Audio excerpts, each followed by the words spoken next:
সুপ্রিয় দর্শক আসসালামু আলাইকুম। দেশ ও প্রবাসে যে যেখানে আছেন আপনাদের প্রত্যেককে শুভেচ্ছা জানাচ্ছে। আজকে নতুন একটি প্রতিবেদন দেখতেই পারছেন আমার সামনে একটি আপু আসছে। আপুটা দেখতে শুনতে যেরকম সুন্দর সেরকমই উঁচু লম্বা। আসলে কি হয়েছে বা কেন আসছে প্রতিবেদনে চলুন কথা বলে জানার চেষ্টা করি।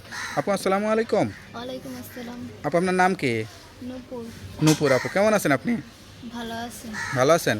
আপনার বাড়ি কোথায়? যশোর। যশোর। পরিবারে কে কে আছে? মা আছে, বাবা নাই। বাবা আমি ছোটবেলা বিয়ে করে চলে গেছে। আচ্ছা আচ্ছা, তো আপনাদের সংসার কি আপনার মাই চালায়? হ্যাঁ। আপনার মা আর আপনাদের জন্য আর বিয়ে শাদী করে নাই? না, আপনি কি একাই নাকি ভাইটাই আছে?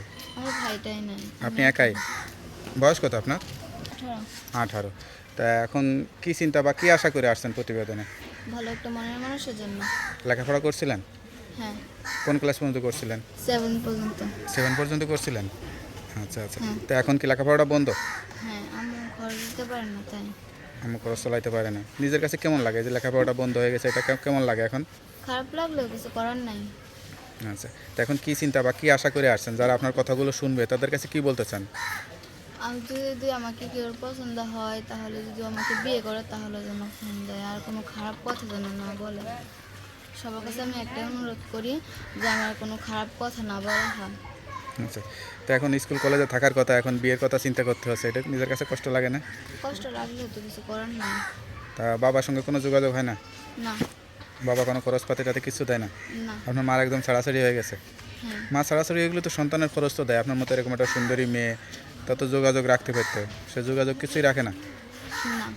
আচ্ছা আচ্ছা, কোনো প্রেম ভালোবাসা টাসা ছিল নাকি জীবনে? না। জীবনে কী শখ ছিল? যখন লেখাপড়া করতেন তখন কী চিন্তা করতেন, আর এখন কী চিন্তা করেন?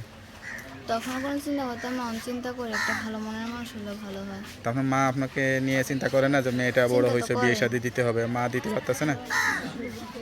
মা তো করে, কিন্তু মানে মা আমার খরচ চালাইতে পারতেছে না ঠিক বলে করে, বিয়ে তাই। দিতে চাই।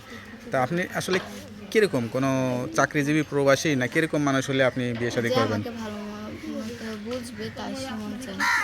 মানে আপনার কোনো পছন্দ বা চাওয়া পাওয়ার কিছু নাই? না। যে আপনাকে পছন্দ করবে আপনি তাকে বিয়ে করতে চান, তাই তো? হ্যাঁ। আচ্ছা আচ্ছা আচ্ছা আচ্ছা, তা তো বিয়ে শাদী করতে যাচ্ছেন, সংসারে কাজকর্ম রান্নাবান্না এগুলো সব কিছু পারেন? হ্যাঁ, এগুলো পারি। কী ভালো রান্না টান্না করতে পারেন? সবই রান্না করতে পারি। সবই রান্না করতে পারেন? হ্যাঁ।